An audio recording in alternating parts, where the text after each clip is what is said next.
miércoles tenemos a un profesional, docente emérito de la Universidad Mayor de San Andrés. Está con nosotros el licenciado Oscar Heredia, a quien le damos una cordial bienvenida. Oscar, ¿te gusta? Alfredo, buen día. Alejandro, Buen día. Placer de saludarlos, un gusto estar con ustedes para compartir algunos criterios.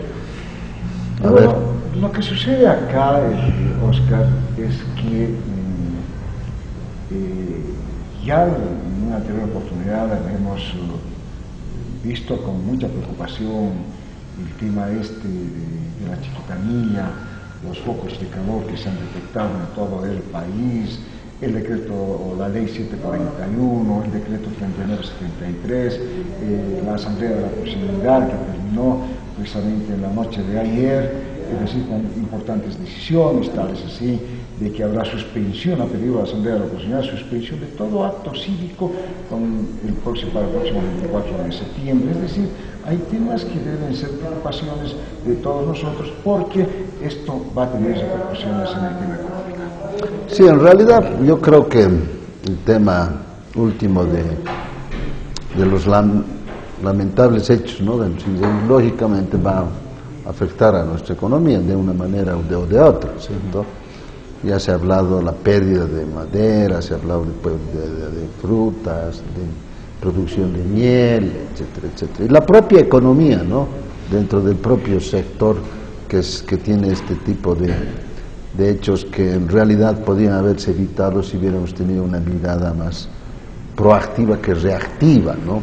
O sea, reaccionamos ante los hechos. Ya nada ocurre así como por arte de magia, ¿no? Sabemos que cada año ocurren este tipo de cosas, más la ley que ha mencionado, que ha lanzado el gobierno, ampliando la posibilidad de hacer quemas controladas. Al fuego nadie le controla, ¿no? Es bien difícil controlar el fuego. Entonces eso ha generado un tema importante yo creo que va a afectar al crecimiento económico, ¿no? Estaba proyectado. Pero estamos bien. En realidad, a ver, los números macroeconómicos nos dicen que sí, ¿no? En una relatividad comparativa con los otros países. Crecemos al 4.2% el año pasado, seguramente está proyectado a 4.5% este año, ante años pasados 4.3%, así sucesivamente, pero en un estándar más o menos de 4%. Antes habíamos crecido al 6, al 5, y hemos ido reduciendo y ahora estamos en un crecimiento de 4%, 4.2%. ¿Bolivia siempre ha crecido en ese porcentaje? Yo creo que, mire, la economía siempre no estaba en malas condiciones con mucha frecuencia, siempre ha tenido un crecimiento de este tipo. Pero lo importante es que cuando Bolivia habla de un crecimiento del 4.2%, comparativamente con otras economías hermanas alrededor nuestro, han crecido en menos, pero básicamente la gran diferencia es cuánto es el Producto Interno Bruto. En Bolivia ahorita está calculado hasta la fecha de 43.000 millones, digamos, ¿no? El año pasado eran 40.500 proyectados. Comparativamente con otras economías de la Argentina son 600.000 millones de dólares. Aquí son 43.500 millones de dólares. En Chile, en otros países son de 200.000, 300.000, 2 billones, dependiendo, ¿no? Pero ¿cuál es el factor para que tengamos un crecimiento económico? Lo decía y lo anunciaba. Una cosa es tener la estabilidad de precios, que eso lo manejan muy bien ustedes como economistas, estabilidad de precios, y luego ahí se ve si realmente hay crecimiento económico. Pero ¿cuál sería el tema para tener una evaluación, decir, bueno, estamos creciendo económicamente en este rubro, en este no? ¿Cómo manejan ustedes? El tema es que ya, como acabamos de decir, que hay una desaceleración de la economía, ¿verdad? Hoy crecíamos 6, 5, ahora crecemos 4. Yo creo que está proyectado a crecer, en mi criterio, a un 4% en 2019. Eso tiene que ver con un movimiento productivo interno, ¿cierto? Cuánto compramos y cuánto vendemos, o sea, cuánto producimos y cuánto vendemos.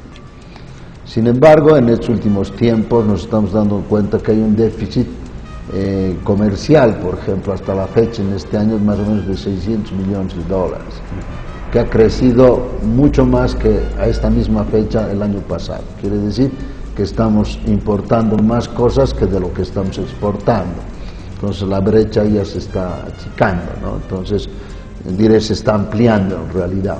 Entonces, lo que sucede es que cómo estamos manteniendo este crecimiento económico tiene que ver con dos temas importantes: el tema del endeudamiento, o sea, tener plata para inyectar en la economía nacional a partir de créditos, y la otra es el consumo de las reservas internacionales para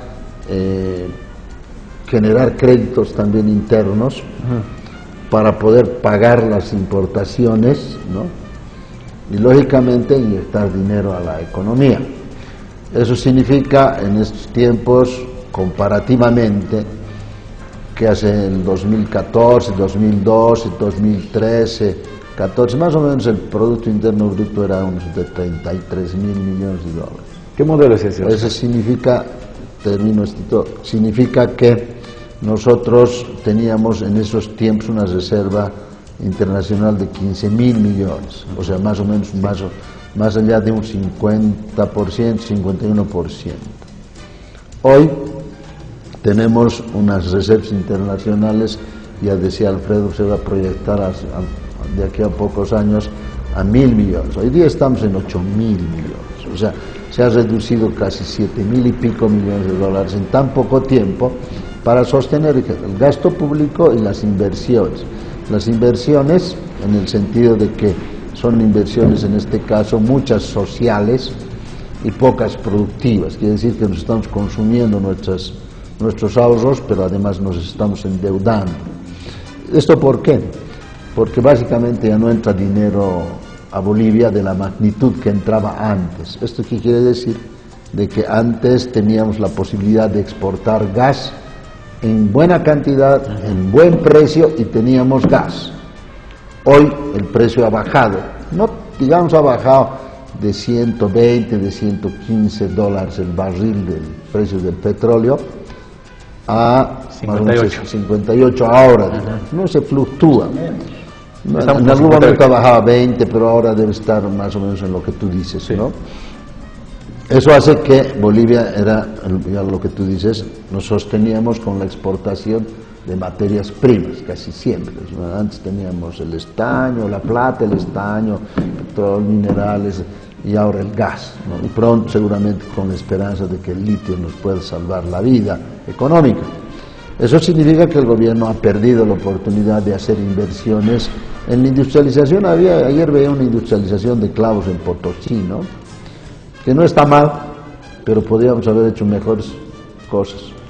Primero, haber industrializado nuestras materias primas para poder exportar tal vez incluso minerales, porque exportamos minerales, una cantidad de minerales, plata, estaño, zinc, que puede que tengan minerales, otro tipo de minerales mucho más caros, si hacemos un proceso para poder generar.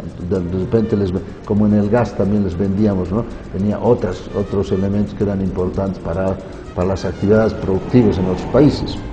Entonces, eso nos ha faltado, una visión a mediano y largo plazo. Hemos disfrutado de la bonanza económica a partir de los precios internacionales y de la demanda del gas. Hoy hay recesión también, desaceleración, diré.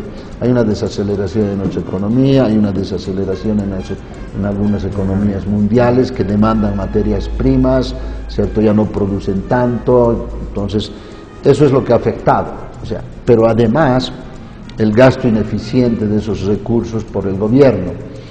Yo digo siempre, entre comillas, en gustos y deseos de los gobernantes se ha gastado una buena cantidad de dinero. Se ha perdido el 6.3% por un estudio internacional en marco de la eficiencia. O sea, quiere decir que del Producto Interno Bruto se ha perdido más o menos en corrupción, en compras insulsas, en inversiones no transparentes, etcétera, 6.3% del Producto Interno Bruto, que es altísimo. Entonces, eso hace que nuestras reservas internacionales se hayan reducido y seguramente se proyecten a reducir a 1.000 y pico millones de dólares si es que seguimos en este ritmo, lógicamente, ¿no? Pero el Banco Central nos hace ver otra figura. El Banco Central recientemente compró oro, dice, ¿no? Que eso a futuro nos va a servir obviamente para nuestra economía. Es más que una inyección. ¿Por qué la gente tiene que andar confundida en este tema económico? O sea, el Banco Central dice, estamos bien, compramos reservas de oro, compramos esto para que a futuro estemos tranquilos, o sea, tengamos la mejor economía en Sudamérica y ¿por qué no en el mundo? El gran problema es que cuando nosotros tenemos una mirada diferente, ¿no? En todo caso dice, el Banco Central de Bolivia maneja unos datos, justifica que se han empezado a utilizar las reservas internacionales y se han utilizado también el crédito. Ese crédito y la utilización de las reservas internacionales tendría que ver con el tema básicamente de hacer inversión pública, ¿no? Entonces la inversión pública, en este caso, si hubiera sido inversión pública productiva, quiere decir que hubiera generado mayor dinero, ¿cierto? Generar mayor dinero para hacer una mejor distribución de la riqueza. O sea, está bien que tú hagas proyectos de inversión social. Entonces tú tienes un monto de dinero que utilizas en eso, pero tú necesitas, para darle sostenibilidad a esos proyectos sociales, necesitas plata. Y para eso tendrías que tener una mirada que de repente la pretenden proyectar en estos últimos tiempos, es que se debe hacer industrialización, ¿sí? ¿Para qué? Para generar un valor agregado. Cuando tú exportes algo, ingrese mayor dinero que el que cuando tú exportabas solamente el gas o los minerales. Entonces eso hace que el gobierno ha hecho una inversión pública que está bien, pero no ha hecho en inversión productiva, que es la que le iba a generar mayor dinero para poder hacer esas inversiones sociales, ¿no? Sin embargo, hoy en día nos muestra los hechos, una cosa es el discurso y otra es los hechos reales en la economía. Hace mucho tiempo ya decía Alfredo, el vicepresidente, habló de una economía heterodoxa, una mezcla de las cosas, con impulsar el flujo de capital financiero. Cuando nosotros vendemos bonos, primero 500 millones de dólares, otros 500 millones de dólares, otros 1.000 millones de dólares, y este año está proyectado otros 1.000 millones de dólares, poner el dinero en bonos en el mercado internacional. Eso es bueno. Sin embargo, esos bonos no los compran los del exterior, casi los compran siempre las empresas nacionales. Habría que mirar, ¿no? Si tú eres consciente de lo que estás diciendo, nosotros deberíamos mantenernos de otra manera, ¿no? Sin embargo, cuando ya el vicepresidente habla de heterodoxia, es que en mi criterio, en su momento, no es de ahorita, ya estaba dándole la tendencia abierta y claramente hacia una economía de mercado, ¿no? Que es contraria a la socialista del siglo XXI en su concepción ideológica, teórica. Pero en los hechos hoy en día se muestra claramente que ya es una mezcla de todo, ¿no? Y ves tú candidatos a presidentes, etcétera, tienen una idea de hacer las cosas de diferente manera. Hay quienes critican el modelo, entre comillas, del siglo XXI, del socialismo del siglo XXI, pero hacen también lo mismo o proponen lo mismo. Esto de generar insumos para nuestra audiencia. Y ese es el objetivo. De verdad, cuanto más insumos generemos, es decir, estaremos mejor informados. Oscar, gracias por el tiempo. Un placer, Alfredo.